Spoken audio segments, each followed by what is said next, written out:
Dobro jutro, tukaj je Valentin. Ura je bila ravno kar 7. Najprej novica za tiste, ki redno spremljate moje videoposnetke.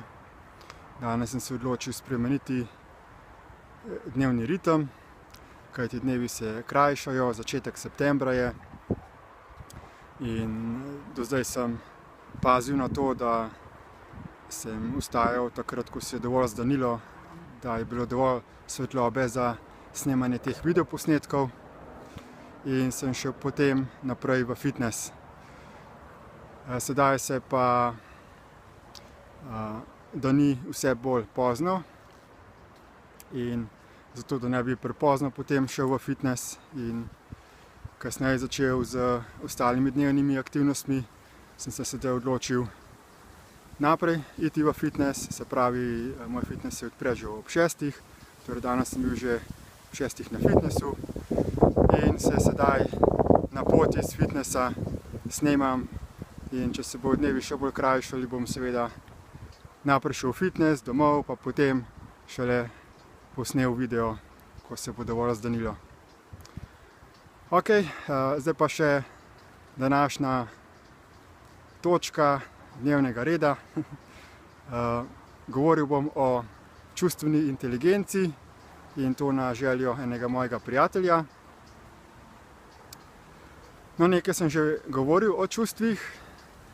Razlagal sem to dejstvo, da čustva so v bistvu energija, ki se zgenerira, ki pride, ki se ustvari, ki jo začutimo, nekaj časa jo čutimo in potem spet zgine.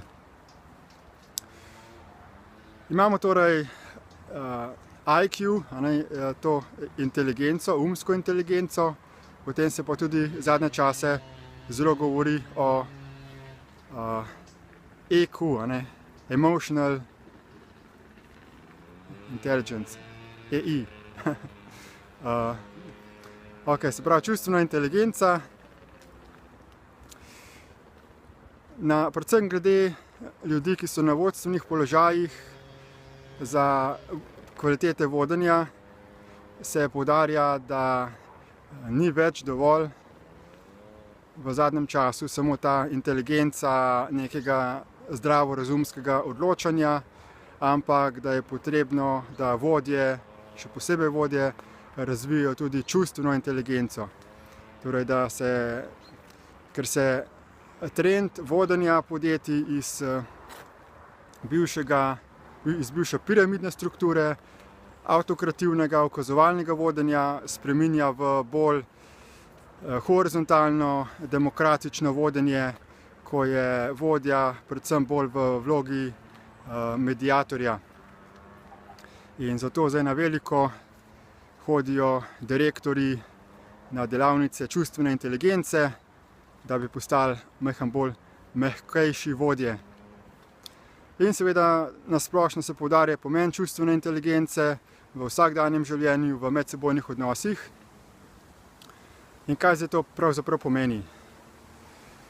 V primerjavi z neko umsko inteligenco, ko naj bi bil sposoben razvozlati določene probleme, razumeti določene stvari, razumeti določene tehnične probleme, najti rešitve na to, je na področju čustvene inteligence se gre glede razumevanja čustev, glede uživanja, sočutenja drugih ljudi, tako da razumemo njihova čustva, njihova občutja in da potem komuniciramo, upravljamo z njimi na tak način, da se ne povzroči kakšnih zamer, konfliktov in podobno. No, sodobna psihologija, ki jo tudi že raziskujem 20 let, tudi sam sem bil nekaj časa študent psihologije na Filozofski fakulteti, sem opazil, da pač psihologija niti malo še ne razume, kako deluje človeški precej ugibam, precej interpretacij in tudi seveda pojav čustev se ne razume, kaj dejansko so čustva, kako se proizvedejo, ampak psihologija predvsem jemlje čustva kot nekaj samoumevnega, kot nekaj primarnega, kar se na nek nepojasnen način pojavi in potem to moramo sprejeti in potem nekaj narediti s temi našimi čustvi. In predvsem se priporoča, da se čustva sprejme, da jih sprejmemo kot del sebe, da ni fino, da jih zatiramo, da so čustva nekaj v redu. Predvsem je pa to globoko zakoreninjeno prepričanje, da so čustva nekaj, kar nas naredi ljudi kot neko nadraso, da smo zaradi čustev nekaj bolj pomembnega od drugih živih bitij, naprimer od živali, ki naj ne bi imeli te možnosti čustvovanja. In kot sem že povedal v prejšnjih videoposnetkih, je ta pogled popolnoma zgrešen, kajti čustva so energija, ki se vedno povzroči na osnovi konflikta, trenja. In to ne glede na to, ali so ta čustva negativna, ali so to slabi občutki, ali je to občutek, kot je recimo jeza, sovraštvo, depresija, ali je to čustvo, kot je recimo pozitivno, se pravi sreča, veselje, radost, zaljubljenost in tako naprej. Vedno vsaka ta energija, ki pride, ki se pojavi, se zgenerira na osnovi konflikta, trenja. Trenja med fizično realnostjo v tem trenutku in med našimi prepričanji. In glede na to, kakšna imamo prepričanja, ali tisto realnost, ki jo trenutno doživljamo, ali jo na osnovi naših prepričanj definiramo kot nezaželjeno, kot manj zaželjeno, ali kot za zelo zaželjeno, kot nekaj več vredno, se potem posledično povzročajo negativna ali slaba čustva.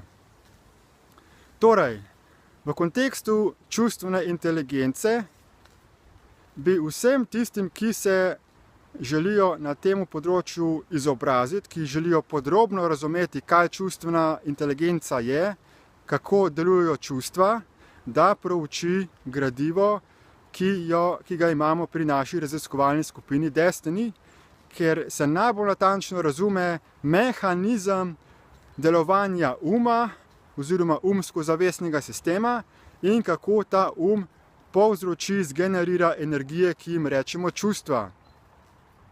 Predvsem pa je pomembno, da se razume, da so čustva kot posledica, kot nek končni efekt konflikta, ne samo, da niso koristna, ampak so celo škodljiva za ljudi in za medsebojne odnose in posledično za naše fizično telo, ker vsaka energija, že v osnovi vsaka misel, ki se proizvede v umu, črpa življenjsko silo iz našega fizičnega telesa, iz snovi, iz katere je sestavljeno naše fizično telo. In zaradi tega potem se telo stara in na koncu umre, ker se pač ta življenjska energija, življenjska sila izčrpa. Zato vsem predlagam, poglejte si povezave pod tem videoposnetkom, preštudirajte poglobljeno to gradivo. Vsem, ki želijo se čustveno stabilizirati, priporočam spletni tečaj Destiny iProcess oziroma ta uvodni brezplačni modul Destiny iProcess oziroma DIP Lite, lahki uvodni začetni tečaj, da boste potem dejansko postali mojstri čustvene inteligence. Toliko za danes in nasvidenje naslednjič.